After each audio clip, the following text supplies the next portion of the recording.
इससे पहले कुछ सप्ताह पहले मैं बीकानेर आया था, तब भी मुझे अमृतसर जामनगर एक्सप्रेसवे और 24,000 करोड़ रुपयों की परियोजनाओं के लोकार्पण शिलान्यास का सौभाग्य मिला था।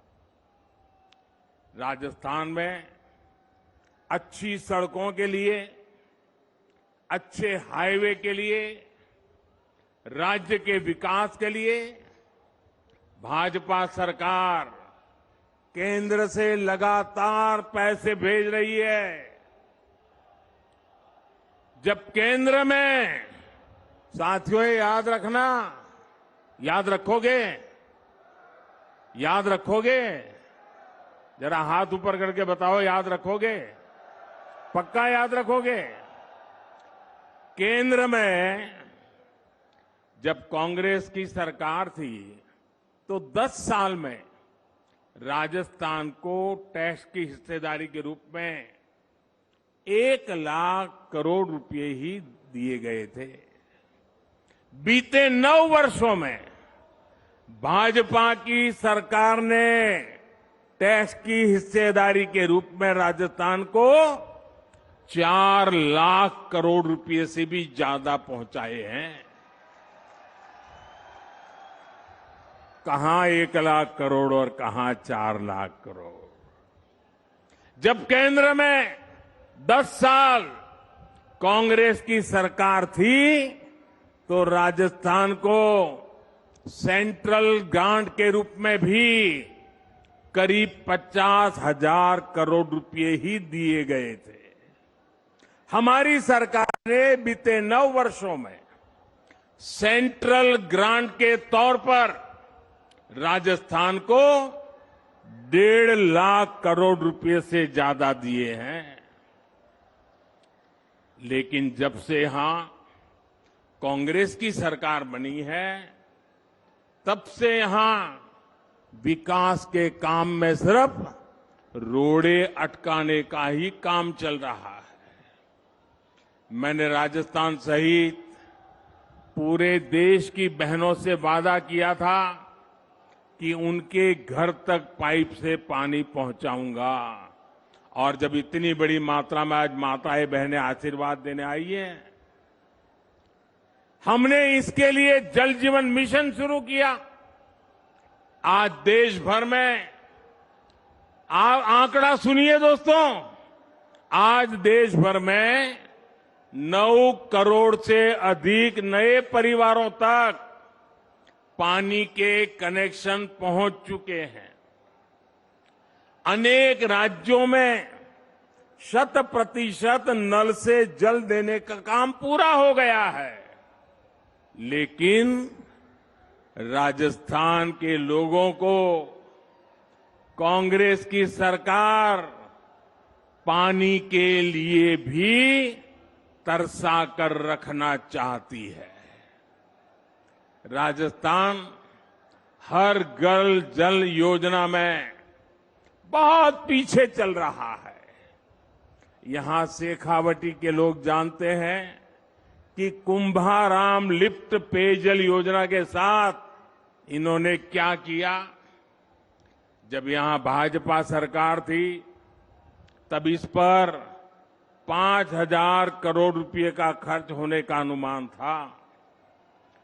कांग्रेस की सरकार बनी तो उन्होंने परियोजना को तो लटका दिया। आज इसकी लागत भी करीब करीब 2 गुनी हो गई है। यानी कांग्रेस ने पानी का भी नुकसान किया और पैसे का भी नुकसान किया। भाइयों और बहनों, कांग्रेस ने राजस्थान में सरकार चलाने के नाम पर सिर्फ लूट की दुकान चलाई है, झूठ का बाजार सजाया है। कांग्रेस का मतलब ही है लूट की दुकान, झूठ का बाजार।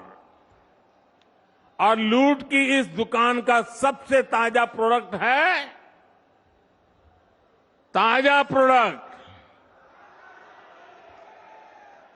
राजस्थान की लाल डायरी। आपने लाल डायरी के बारे में सुना है ना? सुना है ना? कहते हैं इस लाल डायरी में कांग्रेस सरकार के काले कारनामे दर्ज है। लोग कह रहे हैं कि लाल डायरी के पन्ने खुले तो अच्छे अच्छे निपट जाएंगे। कांग्रेस के बड़े से बड़े नेताओं की इस लाल डायरी का नाम सुनते ही बोलती बंद हो रही है। ये लोग भले ही मुंह पर ताला लगा ले, लेकिन ये लाल डायरी इस चुनाव में पूरी कांग्रेस का डिब्बा गोल करने जा रही है। साथियों, लोकतंत्र में हर सरकार को अपने काम का हिसाब देना होता है, लेकिन क्या राजस्थान में कांग्रेस आपको अपने काम का हिसाब देती है क्या? जरा जोर से बताइए ना, ये अपने काम का हिसाब देती है क्या? जो 4 साल सिर्फ सोएगा वो अपने काम का हिसाब कैसे देगा? इन लोगों ने सरकार का हर दिन आपसी खींचतान में वर्चस्व की लड़ाई में बर्बाद किया है। साथियों, आज केंद्र की भाजपा सरकार आपके सुख दुख की साथी बनकर आपके जीवन से मुश्किलें कम करने के लिए काम कर रही है। देश के करोड़ों लोगों को पक्का घर बनाकर लखपति बनाने की गारंटी दी गई है। साथियों, ये पक्का घर बनाकर लखपति बनाने की गारंटी किसने दी है? ये गारंटी किसने दी है? ये गारंटी को किसने पूरा किया है? भाजपा सरकार ने। देश के करोड़ों गरीबों को मुफ्त राशन की गारंटी किसने दी? किसने दी? किसने दी? भाजपा सरकार ने दी। कोरोना के काल में करोड़ों गरीबों को मुफ्त वैक्सीन की गारंटी किसने दी? किसने दी? भाजपा सरकार ने दी।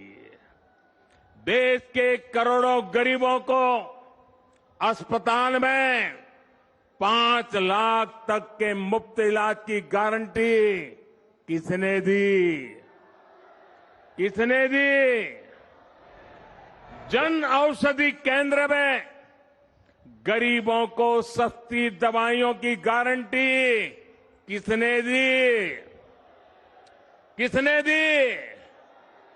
गरीब का बच्चा भी डॉक्टर इंजीनियर बन सके, अंग्रेजी ना आने की वजह से पीछे न रह जाए, इसके लिए मातृभाषा में पढ़ाई की गारंटी किसने दी? पूरी ताकत से बोलिए, किसने दी?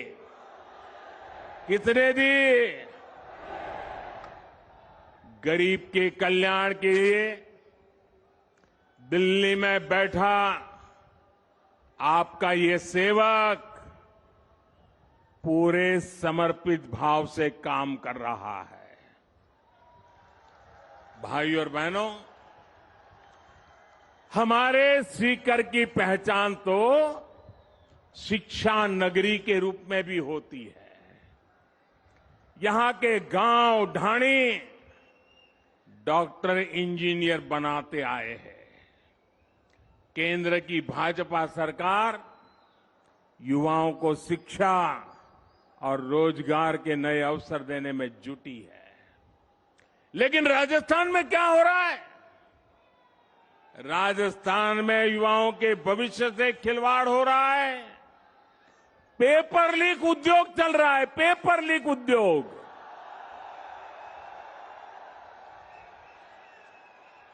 राजस्थान के युवा काबिल है, समर्थ है, लेकिन यहां की सरकार उनके भविष्य को बर्बाद कर रही है।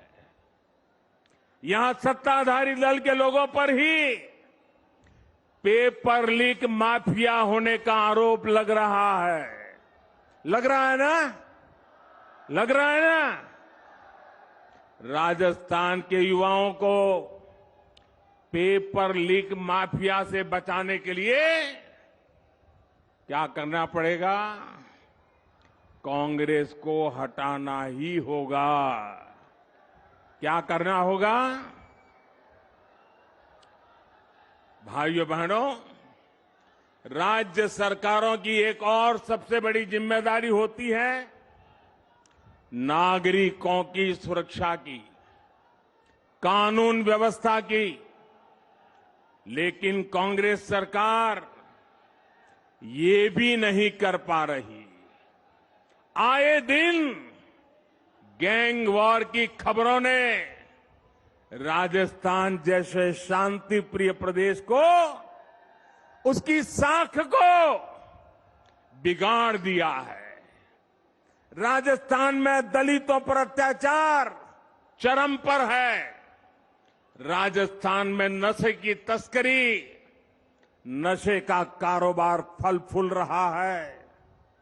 हमारे तीज त्योहारों पर खतरा मंडराता रहा है।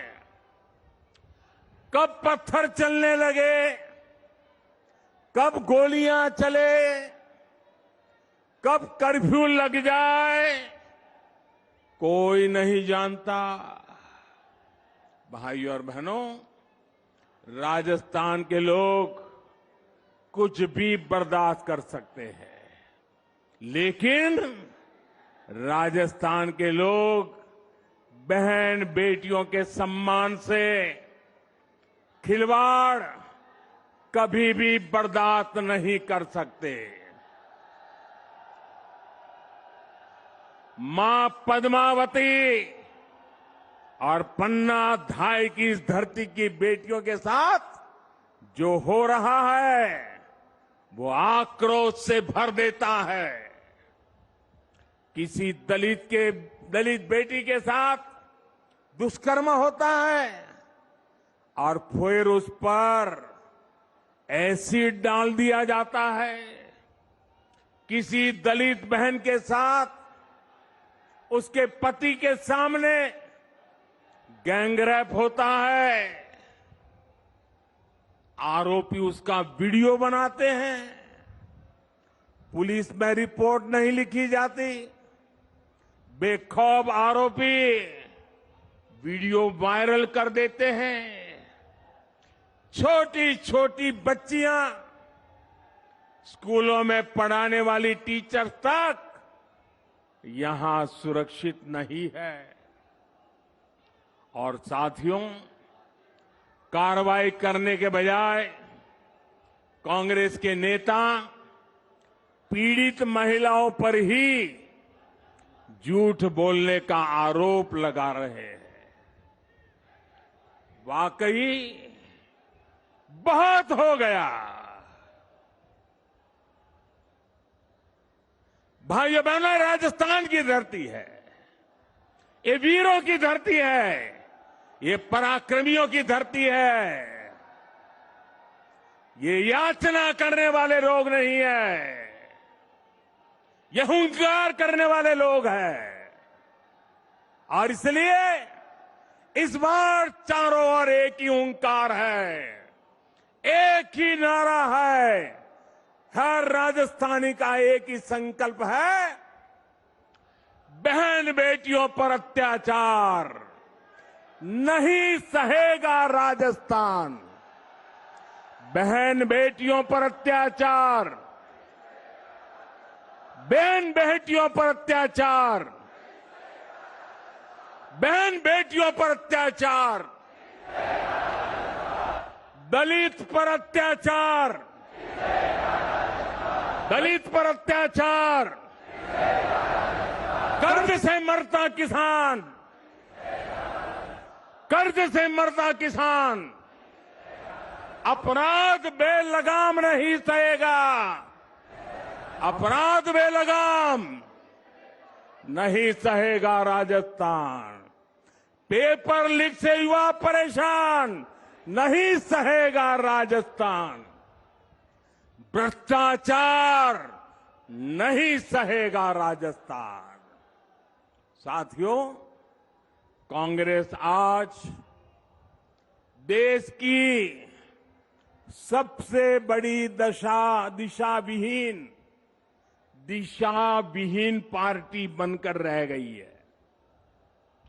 इन दिनों कांग्रेस और उसके सहयोगी दलों ने एक नया पैंतरा चला है। ये पैंतरा है नाम बदलने का। पहले के जमाने में राजस्थान के लोग व्यापारियों की दुनिया बराबर जानते हैं। पहले के जमाने में कोई पीढ़ी, कोई कंपनी अगर बदनाम हो जाए, उसके फ्रॉड करने वाली कंपनी का चिट्ठा निकल जाए, तो तुरंत वो कंपनी वाले नया बोर्ड लगा करके अपना कारोबार शुरू कर करके लोगों को भ्रमित करने का काम करते हैं और नाम बदल करके लोगों को मूर्ख बना करके अपना धंधा पानी चलाने की कोशिश करते हैं।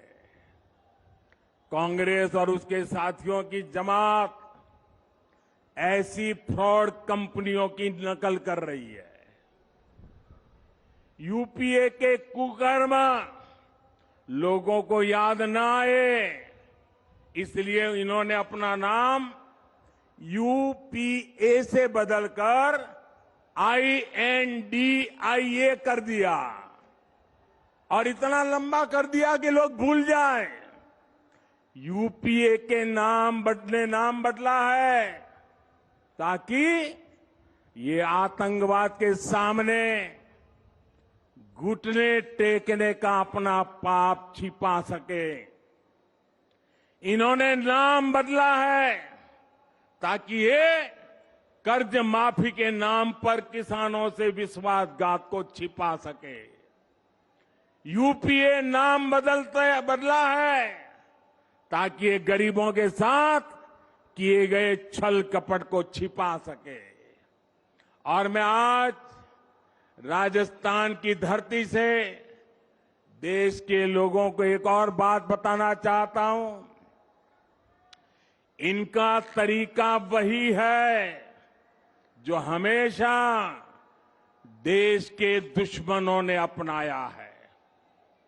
पहले भी ये तो INDIA के नाम से आए हैं, लेकिन पहले इंडिया के नाम के पीछे अपने पाप को छुपाने का प्रयास किया गया है।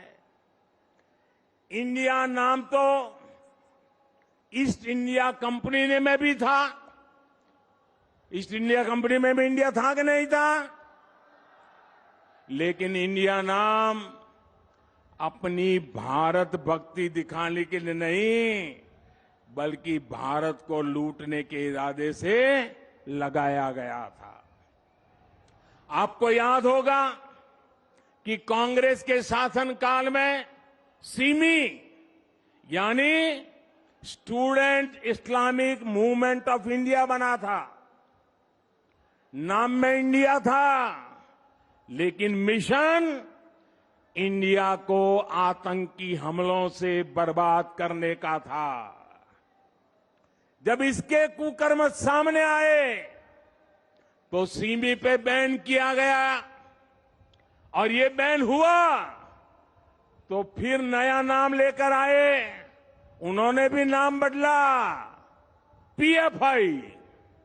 सिमी बन गया PFI यानी पॉपुलर फ्रंट ऑफ इंडिया। नाम नया, नाम में फिर इंडिया, लेकिन काम वही पुराना। साथियों, INDIA के नाम के लेबल से ये अपने पुराने कारनामों को छुपाना चाहते हैं। यूपीए के कारनामों को छुपाना चाहता है। अगर इनको वाकई इंडिया की परवाह होती तो क्या विदेश में जाकर के विदेशियों से भारत में दखल देने के लिए बात करते क्या? अगर उन्हें इंडिया की चिंता होती तो क्या ये सर्जिकल स्ट्राइक और एयर स्ट्राइक पर सवाल उठाते क्या? इनको इंडिया की चिंता होती तो क्या ये गलवान में भारत की सेना के शौर्य को कटघरे में रखते क्या? साथियों, ये वही चेहरे हैं जो आतंकी हमला होने पर दुनिया के आगे रोते थे, कुछ नहीं करते थे। इन्हें देश के सुरक्षा बलों के सामर्थ्य पर भरोसा नहीं है। ये वही चेहरे हैं जिन्होंने हमारे सैनिकों का हक मारा है। दशकों तक हमारे सैनिक वन रैंक वन पेंशन मांगते रहे, लेकिन इन्होंने नहीं दिया। जो लोग टुकड़े टुकड़े गैंग को गले लगाते हैं, जो लोग भारत में भाषा के आधार पर बंटवारा करते हैं, जो लोग विदेशों से संबंध भी इस आधार पर बनाते हैं कि उनका वोट बैंक नाराज ना हो जाए, जिनके लिए राष्ट्रहित नहीं बल्कि वोट बैंक सर्वोपरि है, वे लोग आज जब INDIA की बात करते हैं तो दिखावा लगता है, छलावा लगता है, झूठ लगता है। भाई और बहनों, इन लोगों में अहंकार कूट कूट कर भरा हुआ है। एक बार इन्होंने नारा दिया था, Indira is India, India is Indira, और तब देश की जनता ने उनका हिसाब चुकता कर दिया था, चुन चुन करके साफ कर दिया था, उखाड़ फेंका था उन लोगों को। अहंकार से भरे हुए इन लोगों ने फिर वही पाप दोहराया है। ये सुधरने को तैयार नहीं है। ये लोग कह रहे हैं UPA is India, India is UPA. इनका जनता पर फिर से एक बार वही हाल करेगी जो पहले किया था। साथियों, हम जानते हैं कि आजादी का आंदोलन जब पूरी प्रखरता पर था तो महात्मा गांधी ने एक नारा दिया था। ये नारा देश के लोगों की प्रेरणा बन गया था और आजादी के आंदोलन में इस नारे ने ऊर्जा भर दी थी। नौजवान स्कूल कॉलेज में अपनी किताबें छोड़ करके महात्मा गांधी के आदेश पर आजादी के लिए चल पड़े थे, जेलें भर दी थी, अंग्रेजों की गोलियां कम पड़ गई थी। वो दिन थे और तब महात्मा गांधी ने जो नारा दिया था, आज फिर से देश के कल्याण के लिए, देश के उज्जवल भविष्य के लिए उस नारे की फिर से जरूरत है। दोस्तों, इस नारे को फिर से गांव गांव घर घर पहुंचाने की जरूरत है। वो क्या नारा था? महात्मा गांधी ने नारा दिया था, क्विट इंडिया, अंग्रेजों इंडिया छोड़ो, अंग्रेजों इंडिया छोड़ो।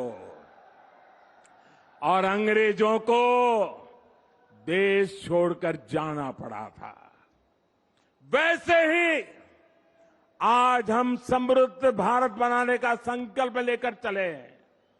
जैसे गांधी जी ने क्विट इंडिया का मंत्र दिया था, वैसे ही आज का मंत्र है भ्रष्टाचार क्विट इंडिया, भ्रष्टाचार छोड़ो इंडिया, परिवारवाद क्विट इंडिया, परिवारवाद छोड़ो इंडिया, तुष्टीकरण क्विट इंडिया, तुष्टीकरण छोड़ो इंडिया। क्विट इंडिया ही देश को बचाएगा और देश को विकसित भारत बनाएगा। भाइयों और बहनों, राजस्थान के लिए भी भाजपा का रोड मैप स्पष्ट है, नीति साफ है।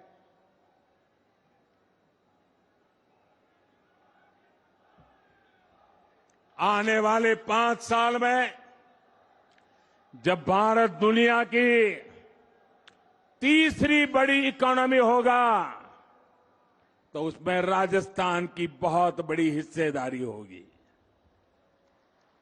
भाजपा सरकार बनते ही यहां भ्रष्टाचारियों पर, अपराधियों पर कड़ी कार्रवाई की जाएगी। भाजपा सरकार राजस्थान के नौजवानों की आकांक्षा को सम्मान देगी। भाजपा की डबल इंजन सरकार बिना रुके बिना थके काम करेगी। राजस्थान के पास सामर्थ्य की कमी नहीं है। राजस्थान के विकास के लिए जैसे पूरा राजस्थान आज मुझे साथ दे रहा है, मेरा शेखावटी भी पीछे नहीं रहेगा, ये मुझे पूरा भरोसा है। साथियों, हाथ ऊपर करके मुझे जवाब दीजिए, शेखावटी की हर सीट, हर विधानसभा सीट, हर बूथ पर कमल खिला करके रहेंगे। ये संकल्प है, ये वादा है। साथियों, ये ऊर्जा पूरे राजस्थान के हर बूथ में कमल खिलाएगी। इसी विश्वास के साथ घर घर मंत्र लेके चले जाइए, भ्रष्टाचारी क्विट इंडिया, परिवारवादी क्विट इंडिया। इस मंत्र को लेकर के आगे बढ़े। बहुत बहुत धन्यवाद। मेरे साथ बोले भारत माता की, भारत माता की, भारत माता की।